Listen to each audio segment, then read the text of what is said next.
New টাউনের ছবি দেখাবো, যেখানে মত্ত অবস্থাতে গাড়ি নিয়ে দাপাদাপির ঘটনায় 3 জন যুবককে আটক করেছে পুলিশ। পাশাপাশি দুটি ছবি দেখতে পাচ্ছেন, একদিকে বেপরোয়া গাড়ি, সেই গাড়ির ধাক্কায় ফোর্ট উইলিয়ামের বিজয়দ্বারের সামনের যে গার্ডরেল, সেই গার্ডওয়াল কিন্তু একেবারে হুড়মুড়িয়ে ভেঙে পড়েছে। আর অন্যদিকে নিউ টাউনে মত্ত অবস্থায় গাড়ি নিয়ে দাপাদাপির ঘটনায় 3 জন যুবককে আটক করা হয়েছে। গাড়ি একেবারে সামনের অংশটা ভেঙে চুরে গিয়েছে। বিশ্ব বাংলা সরণির বিভিন্ন প্রান্তে ধৃতরা মত্ত অবস্থায় ঘুরে বেড়াচ্ছিল, এমনটাই কিন্তু অভিযোগ। পাশাপাশি দুটো ছবি দেখতে পাচ্ছেন, শহরে বেপরোয়া গাড়ি চালানো, যে বেপরোয়া গাড়ি চালানোতে একেবারে ফোর্ট উইলিয়ামের বিজয়দ্বারের সামনে রেড রোডে, যেখানে গার্ডওয়াল হুড়মুড় করে ভেঙে পড়েছে, একটা বড় অংশ গার্ডওয়ালের ভেঙে পড়েছে দেখতে পাচ্ছেন।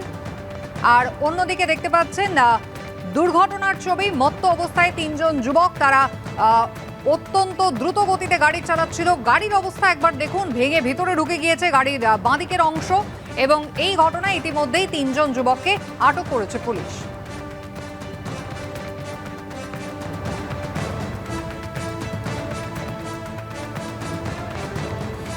সন্দীপ সরকার আমাদের প্রতিনিধি রয়েছেন। আমি দুটি বিষয় সন্দীপের কাছে জানতে চাইবো। সন্দীপ, রেড রোডের ঘটনা কখন ঘটলো, কি জানা যাচ্ছে এখনো পর্যন্ত, আর নিউ টাউনের ঘটনায় 3 জন যুবককে আটক করা হয়েছে?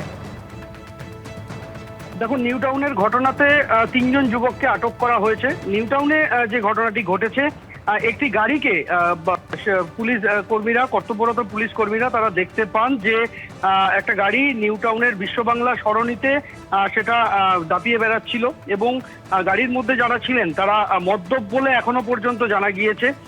ভোরবেলা কর্তব্যরত ট্রাফিক পুলিশ কর্মীদের বিষয়টা নজরে আসে, এবং তারা দেখতে পান যে প্রাইভেট নাম্বার প্লেটের গাড়িটির একটি টায়ার ফেটে গিয়েছে, কিন্তু তা সত্ত্বেও বেপরোয়াভাবে গাড়িটি চালানো হচ্ছিল। গাড়িটির সামনের অংশ কিছুটা ক্ষতিগ্রস্ত হয়েছে।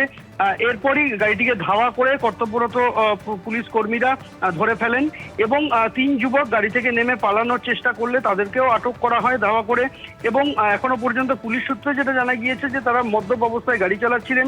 বেশ কয়েকটি জায়গায় নিয়ন্ত্রণ হারিয়ে তারা ধাক্কা মারার ফলে টায়ার ফেটে যায়, কিন্তু তারপরেও বেপরোয়াভাবে গাড়িটি তারা চালিয়ে যাচ্ছিলেন।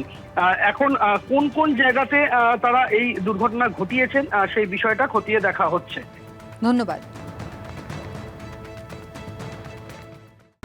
এদিকে উৎসবের আগেই কিন্তু হু হু করে বাজারে বাড়ছে চিনির দাম। কলকাতায় গত এক সপ্তাহে কেজি প্রতি চিনির দাম বেড়েছে 12 টাকারও বেশি।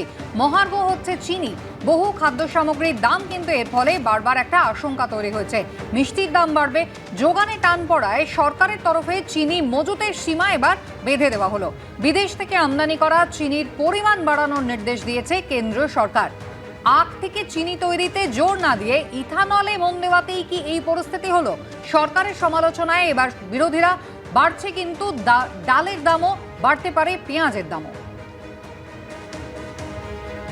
সামনে উৎসবের মরশুম, আর তার আগেই হু হু করে এবার বাড়ছে চিনির দাম।